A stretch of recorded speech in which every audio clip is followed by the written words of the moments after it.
time now for This Is Life with Rob McGowan. How we live always changes the world around us.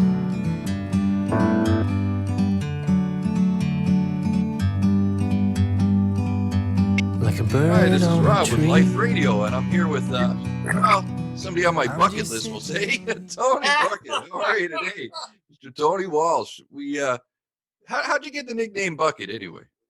Well, I'm gonna have to hang on to my iPad here. I got the nickname Bucket where the Wanderland is. I used to live there, and there used to be row houses there, and I was short and chubby, I'll say, and so my sisters. I had a big family of 12, and my sisters. My mom said to my sisters, "Well, where's Bucketers?" And so they said, "I don't know." So that stuck with me since I was about 4 or 5 years old, and it's been with me ever since. So I kind of adopted the name. Oh well. And by the way, I'm now. I'm not. I used to say I'm short and chubby, but now I'm just chubby. Well, as we get older, we all get a little bit of that going on. Oh It's one of yes, those yes, things. yes. So people are asking, so you've been on council for a while. What's your new vision going forward for Miramichi, or what would you like to see continued on? Well, I'd love us to see us keep growing. I'd like to see our population grow. We're at about 17.6 there now, and with the multicultural and all different denominations of people, and we're heavily involved with them, and to establish Miramichi as a great place to live. Everyone's saying it's a retirement. I don't consider this a retirement place. I really don't. And I don't want that handle. I hate that handle. You want to retire? Sure, you can retire, but don't call it a retirement city. It isn't. As far as I'm concerned, it isn't. And I want to see us keep going forward. I've been on council 7 years, and this council that I'm certainly dealing with right now is probably my second council that I've dealt with. We've accomplished a lot as this new council here since we've been on since 5 years, and to keep growing and growing and doing what we're doing. I think we're doing a great job. Excuse me 1 second. I shut my phone out. No trouble.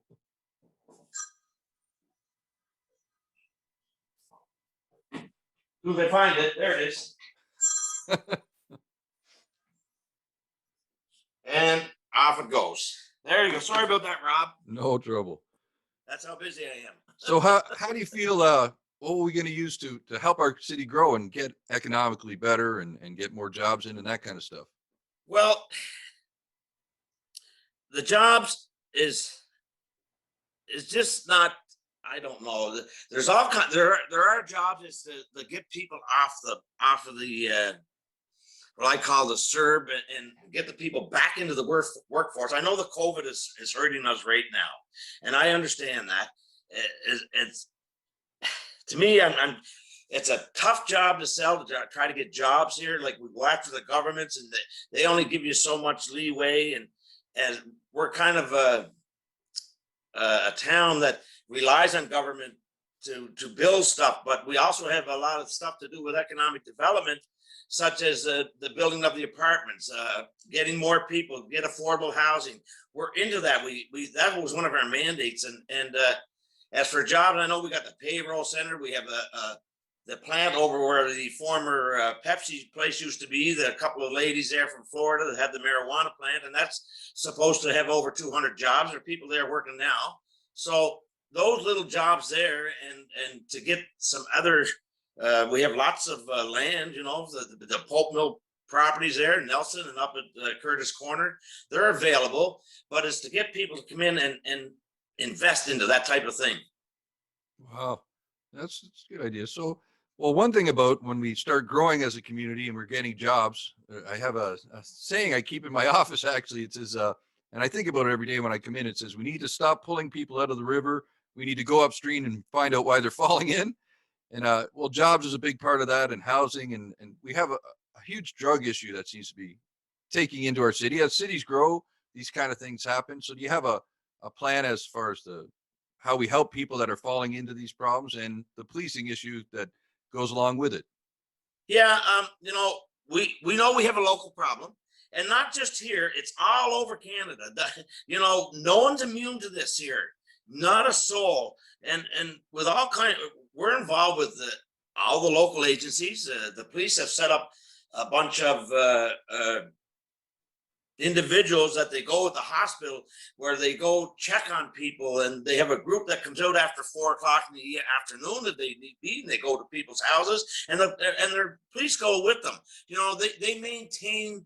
They're trying to help a lot of people. They know where the drug problem is. They pretty well know who's on the drugs and where it's coming from, and they do a great job here of busting up a lot of the drug places, and it's to keep a handle on it. It's a growing menace. It's a social problem. To me, it's a more of a social problem than it's how they're brought up, and if there were more jobs, and the people wouldn't be able to hang around, and because idle hands doesn't make very good company. Idle hands, because it just makes people's brains go, well, I better go do something. I need money. So, and they're going to do anything. So, and we know we have a drug problem here, and we have it. We're in the front line with it, along with council, around a couple of agencies that we're helping, and the police and the hospital are working hard on this, along with our community. Awesome. So I ask everybody this question. It's sort of being from Life Radio and my own personal beliefs and stuff. It's about how does faith play a role? Were you brought up as a faithful person? When you're making decisions and you're on council, do you go to church, or is it part of your routine, or were you brought up going to church? Do you have any kind of background in faith, or? Yes, I was an altar boy. I was an altar boy for 6 years, so I went to church 7 days a week. That's a lot. Yeah, I know. And I was on the altar, and where the nun was, I was on the altar there. And there, you had to serve on the altar by yourself, and the nuns assisted you. But I was on there from grade 4 to grade 10, I believe. And I still go to church, not as often as my wife does, mind you. But I do go to church, and I believe that all persons are deserving of help.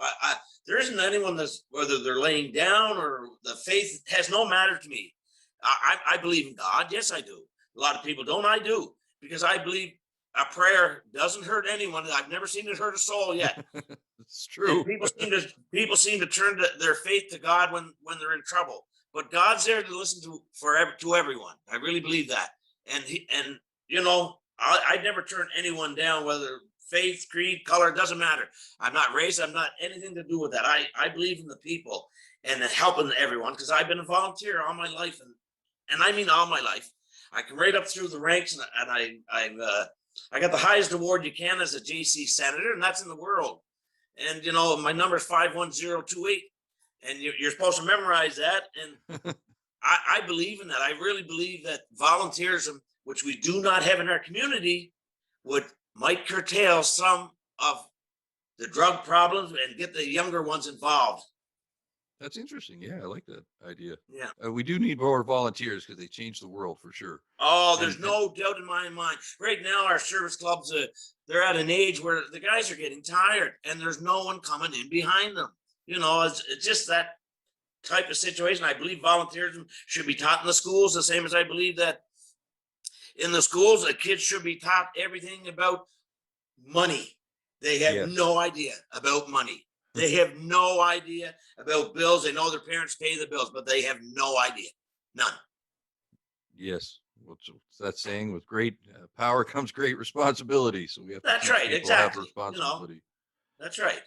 It's incredible. No, I agree with you there 100%. We definitely need to get volunteers out and get people understanding how important it is in our community. Oh, listen, that's the backbone of our community. Oh, for sure. Now, I try to ask everybody a specific question. This seemed to be the one that where I get a sort of a detailed answer. And you've been on council a couple of times now, and you're running again. So we're going to go with the what do you call it? I guess the multiplex. Yeah, I guess the multiplex, but just in general. So we'll use the multiplex as an example. So going forward with something like that, building new versus taking down old, stuff like that. How do you feel about it? And again, it always comes down to money and what are the responsibilities around doing these things, and why should we or shouldn't we do them on both sides? Well, my opinion, I'm very, very strong in favor of the multiplex. I grew up here. Our establishments now are all old. They're no longer sustainable. I know what it costs, and everyone in the Miramichi can find out what it costs by calling City Hall for their bill. to see what it costs to run the Golden Hawk, to see what it costs to run the Lord Beaverbrook, the Linden Recreation Center.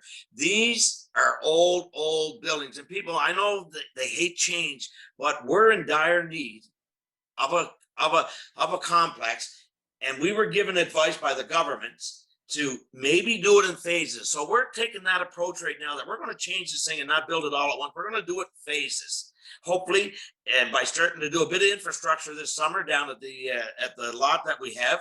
And the government seems to go along with that part and do it in phases and see it as we need it. And the recreation side of it, I mean, there's money out there for the green side of it, as in when you build a multiplex like that, the federal government has money there to do the green aspect of it, that you build it accordingly, whether it be LED lighting, how it's heated, and reusing your water system and everything else. That is all, and there's money out there for every bit of that there. And the new buildings that would it would far outweigh what we have now, because I know the price of what it cost us to run those aging buildings. It's terrible. That's true. I know I wouldn't do it as a taxpayer. I'd be upset. Yeah, I guess the problem is, what happens is we have two choices. We can fix the old buildings and the cost of that, or do the new buildings. So one's going to crash. Either we're not going to be able to keep fixing the old buildings, the cost is going to get too high, or we're going to have to redo it with the new building. So one or the other, something has to give here along the way. Well, when we did the study, and we had the financial people in place, and everyone's saying our taxes are going to go through the roof. No, they are not. The first 3 years, and we have it on paper, that they would go up 3.5 cents in 3 years or 5 years.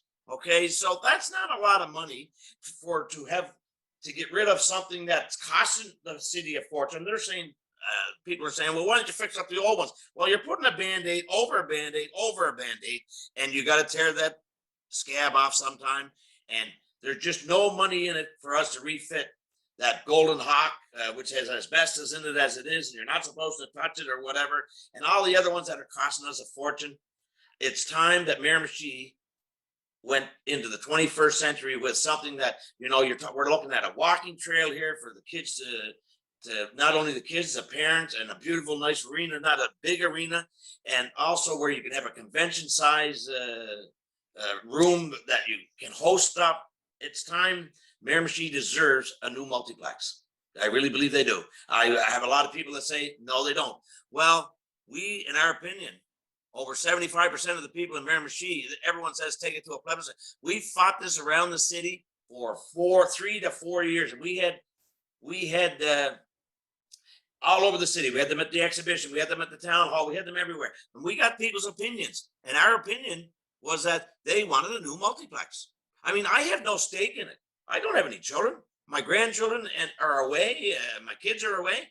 But I have no stake. But I know what the city needs. And they definitely need a new building and a new pool. Well, that was a pretty clear and concise answer. Well, in closing, I asked everybody if they got anything they want to share with anybody, or any ideas, or why we should choose you for counselor, as opposed to, well, I was going to say as opposed to ones that are on there, but you're already on there. So why we continue on with you?